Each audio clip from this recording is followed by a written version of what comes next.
या पाईपमध्ये जर काही पाणी गेलं असलं आणि या पाईपला जर काही छिद्र असेल तर मग काय होतं की या ठिकाणी या पाईपमध्ये मुंग्या साधारणपणे या ज्या मुंग्या आहेत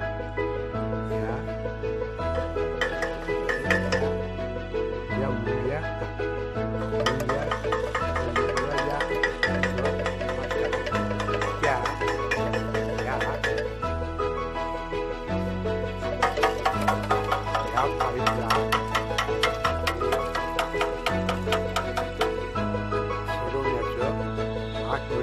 काम करतात.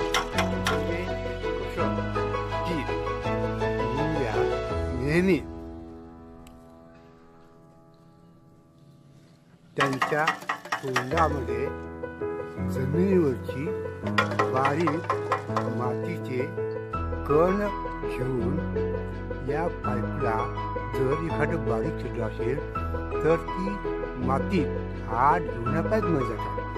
पाईपमध्ये ऑलरेडी थोडीशी आर्द्रता आणि हवा असते. हवेमध्ये प्राणवायू असतो. आर्द्रता, प्राणवायू आणि माती यामुळे हा जो पाईप आहे असा चढतो.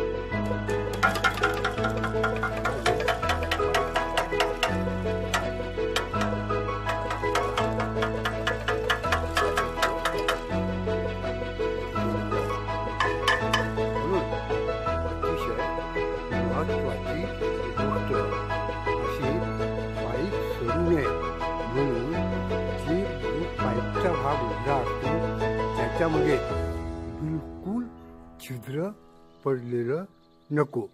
छिद्र पडायच्या बेतात असेल तर या पाईपला रेग्युलर रंग देत राहिलं पाहिजे. म्हणजे पाईपला छिद्र पडून आतमध्ये मुंगी जाणार नाही.